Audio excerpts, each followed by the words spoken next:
Okay, so we're in lesson 4.2 and we're on page 224 of your textbook. And if you go there, you will see your assignment is you're supposed to look at these guys, and there's a couple pages of sequences, and you are supposed to figure out what is the missing sequence. Now, if you Xerox them, like I did, and cut them out, that's kind of handy. And you can see A, your first problem, 45, 90, 180, 360. You're supposed to figure out the next three. You got B is going to be -4, -2, 0, 2. And you're supposed to figure out the next three and answer some questions.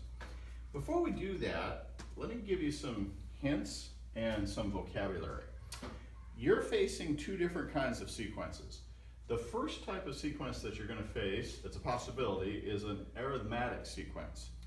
Now, in an arithmetic sequence, the difference is constant. In other words, the number between the numbers is always the same. You're either adding 2 or adding 4 or adding 5, always, 5, 5, 5, or you're subtracting 5 every time. And each time, that's an arithmetic sequence. And remember, if you're subtracting, that's the same thing as adding a negative number. The difference, remember I said you could always be adding 2, you could be adding 5. The difference is called the common difference. So here, if I have a sequence, let's say 4, 8, 12, 16, the common difference every time is 4. We're always adding 4.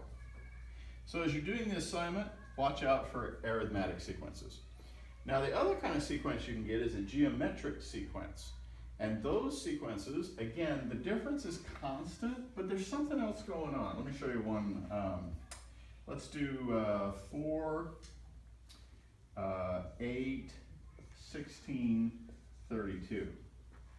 Now you can see there's not a constant difference if I start looking at adding, because I'm adding 4, I'm adding 8, here I'm adding 16. But if you go beyond addition and subtraction and start thinking about multiplication, then you'll notice every time I'm multiplying by 2. And so the difference in a geometric sequence is constant.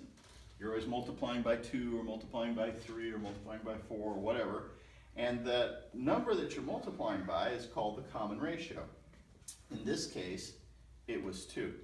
Now remember, it is possible to multiply by a fraction. For example, I could take 16 and multiply it by 0.5. And if I do that, I come up to 8. And if I multiply that by 0.5, well, that's 4. And if I multiply 4 by 0.5, well, that's 2. So multiplying by a fraction, instead of going up, you're going to be going down. Right? Same thing as division, by the way. All right, so if you look at your problem A, I think pretty quickly you're going to see 45, 90. We're not adding the same, but I am, if you look, multiplying every time by 2. Here, I went from -4 to -2, 0, 2. Every time, I'm going up by 2. Okay? All right, so your assignment, you need to, here we go. You need to go through and you need to figure out the next 3 numbers of your sequences. Have fun.